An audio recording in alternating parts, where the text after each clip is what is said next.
मालिक को कोटि कोटि प्रणाम और सभी भाई बहनों को नमस्कार। पूज्य बाबूजी द्वारा लिखित लेख है ज्योति अभी प्रज्वलित है, जिसे शुरू करते हैं। संसार में अनेक संत महात्मा और आचार्य हो गए हैं जिन्होंने जन समुदाय को ऊपर उठाने के लिए कुछ न कुछ प्रयत्न किए। उन्होंने सर्वसाधारण के बीच प्रकाश फैलाया, पर वे सब किसी समय में आसपास के लोगों को प्रकाश देने के लिए जलाई हुई मोमबत्तियों की तरह थे। उन्होंने लोगों का भला किया, जिससे उनकी आध्यात्मिक अवस्था सुधरी, पर सारे संसार को एक ही समय प्रकाशित करने वाली दिव्य ज्योति का प्रज्वलित होना केवल ईश्वर की आज्ञा से बहुत विरल अवसरों पर होता है। वह ज्योति हमारे बीच अवतरित हो चुकी है और चारों दिशाएं उसके प्रकाश से प्रभामंडित हैं, पर बहुत कम लोग उसके लिए उत्सुक दिखाई पड़ते हैं।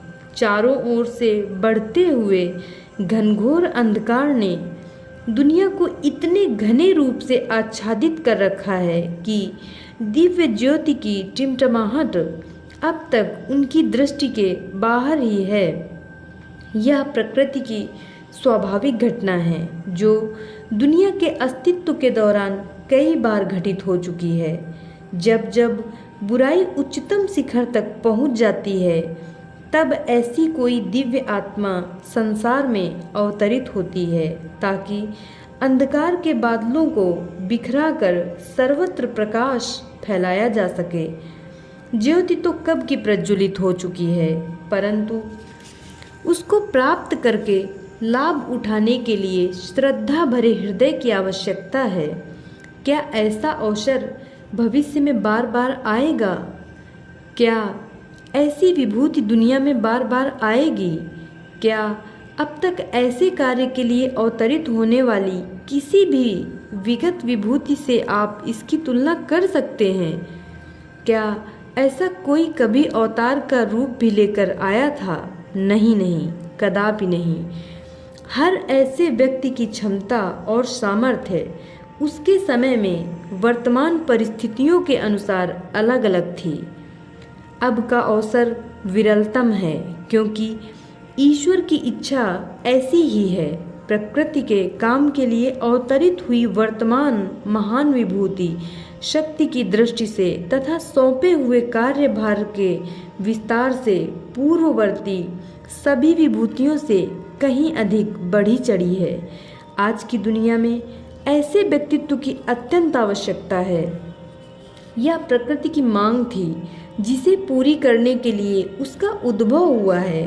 फिर भी उससे पूरा लाभ उठाने को आगे आने वाले बहुत ही कम दिखाई पड़ते हैं। हालांकि वह स्वयं आप सबको अपनी ओर से ऊंची स्तरों तक उठाने को हर घड़ी तत्पर है। जो भी हो, ईश्वर की इच्छा के मुताबिक ही हो। यह एक आश्चर्यजनक घोषणा हो सकती है। भूतकाल में प्रख्यात जितने भी संत और ऋषि हो गए हैं, उनमें से उच्चतम ऐसे एक को अपना कह सकने का गौरव केवल मुझे ही प्राप्त है। इसका थोड़ा बहुत श्रेय मुझे भी मिल सकता है। आज वह समय आ गया है जब आप सब मिलकर इस मौके का पूरा लाभ उठा लें। प्रकृति बाहें पसार कर आपको अपनी गोद में ले लेने को तैयार खड़ी है। दैविक कृपा का स्रोत पूरे वेग से बह रहा है। आज का ऐसा अवसर शायद हजारों वर्षों तक दोबारा लौटकर नहीं आएगा। जो इस बार चूक जाएंगे, उन्हें युगों युगों तक ऐसा अवसर नहीं मिलेगा। जब तक दूसरी महान विभूति का इस दुनिया में आगमन का समय न आए, हो सकता है तब फिर मुक्ति या आत्म साक्षात्कार आसानी से मिल सके, पर तब भी वह आज जैसी सरलता से नहीं मिलेगी, क्योंकि उस समय केवल निर्माण का कार्य चलेगा, न कि विनाश का। आज थोड़े से त्याग से भी बहुत बड़े काम सिद्ध हो सकते हैं।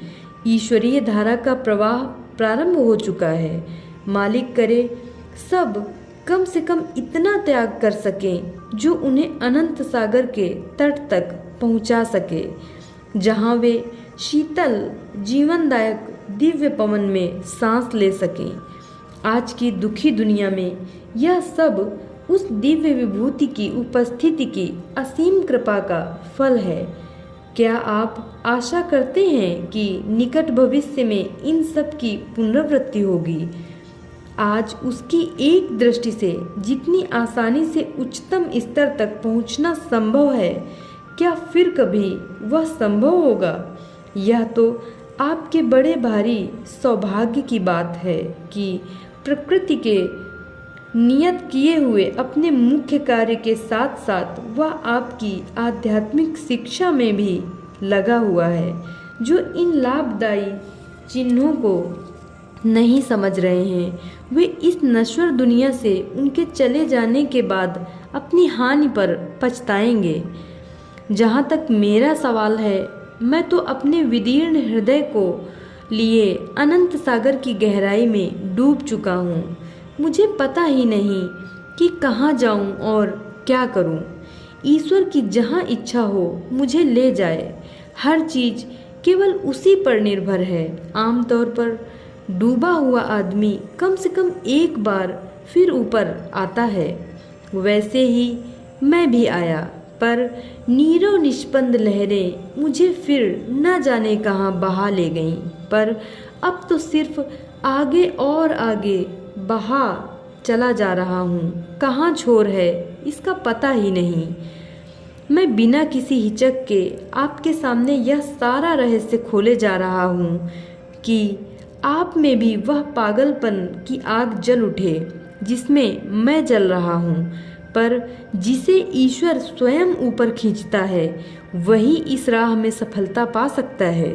मेरे लिए सबसे बड़े दुख की बात यह है कि सब कोई मेरी कहानी सुनकर बड़ी दाद देते हैं, पर इसके बाद उन्हें स्वयं क्या करना चाहिए यह सोचने को बिल्कुल तैयार नहीं होते। फिर भी मैं तो अपनी भरसक शक्ति से उनकी सहायता करने को सदा तैयार हूँ। हम सबको एक साथ मिलकर आज प्राप्त हुए इस स्वर्ण अवसर का पूरा लाभ उठाना चाहिए जो बड़े सौभाग्य से मिला है। धन्यवाद।